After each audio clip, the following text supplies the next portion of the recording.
Ce 1er mai, Tarbes a vu défiler un cortège de près de 500 manifestants, réunis sous la bannière de l'intersyndicale CGT, FSU et Solidaire. Malgré une affluence moindre que les années précédentes, la détermination était palpable.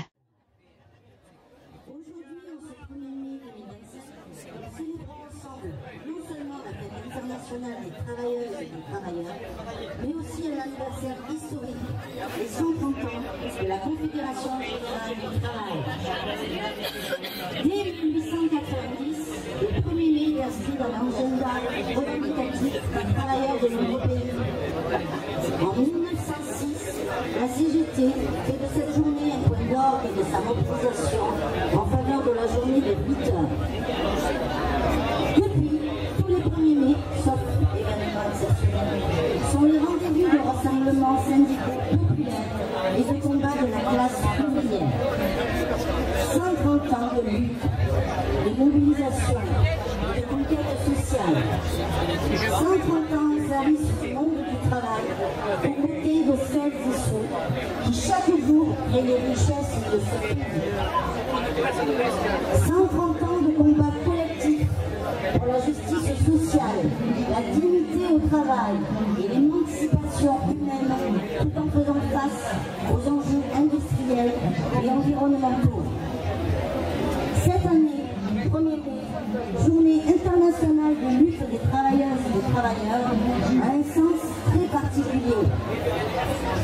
Nous sortons à peine d'une bataille intense en intersyndicale contre la réforme des retraites imposée sans vote, sans légitimité, contre la vie d'une immense majorité de la population.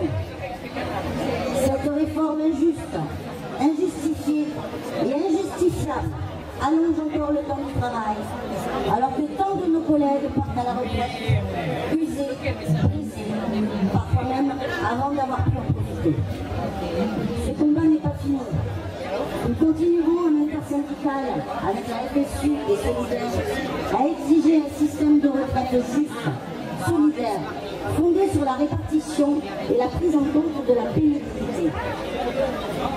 Selon le dernier locataire de Matignon, la France manque de moyens pour financer ses politiques parce que, je cite, elle ne produit pas assez et ne travaille pas assez. Eureka, petit François, pense avoir trouvé la solution. Penses-tu avoir trouvé l'argument ultime pour la remise en cause du 35 heures, en faisant travailler plus le petit peuple afin d'enrichir le capitalisme débridé et dépravé? A l'inverse, les salariés revendiquent, se mobilisent et obtiennent des augmentations de salaire plutôt que des primes occasionnelles non cotisées.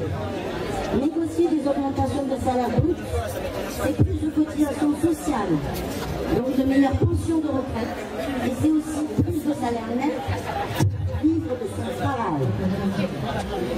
Le salaire net, c'est pour le mois. Le salaire brut, c'est pour la vie. En ces temps troublés où les conflits se multiplient aux 4 coins du monde, il est plus que jamais de notre devoir, en tant qu'organisation syndicale, profondément ancrée dans les valeurs de solidarité, de justice et de paix, de faire entendre notre voix. La CGT et l'intersyndicale réaffirment haut et fort son engagement en faveur de la paix entre les peuples. Nous refusons la logique de guerre, l'escalade militaire et l'économie de guerre dans laquelle trop de gouvernements, y compris le nôtre, veulent nous entraîner. Nous dénonçons fermement les choix budgétaires qui privilégient les armes au détriment des services publics, du progrès social et de la solidarité internationale. Parlons aussi du danger Trump. Trump et ses alliés milliardaires attaquent le droit à l'avortement, à l'éducation et encore à l'aide au développement. Racisme, antisémitisme, discrimination. Partout, le poison des divisions progresse, instrumentalisé, voire organisé par l'extrême droite et les médias des milliardaires. En France, le Rassemblement national, revêtu de son costume social de parade, reste un parti fondamentalement antisyndicaliste, raciste et dangereux pour les droits des travailleuses et des travailleurs. L'histoire l'a montré. Là où l'extrême droite progresse, les libertés reculent. Il n'y a rien à attendre de ceux qui opposent les travailleurs entre eux selon leur origine, leur religion ou leur nationalité. N'oublions pas que la lutte pour la libération de notre camarade Georges Ibrahim Abdallah continue. Il est le plus ancien prisonnier de France, toujours détenu au pénitencier de Lannemezan, alors que le tribunal d'application des peines a pourtant accordé sa libération conditionnelle en novembre 2024. Malheureusement, cette décision a été suspendue. Face à cela, notre réponse doit être claire, forte et unitaire.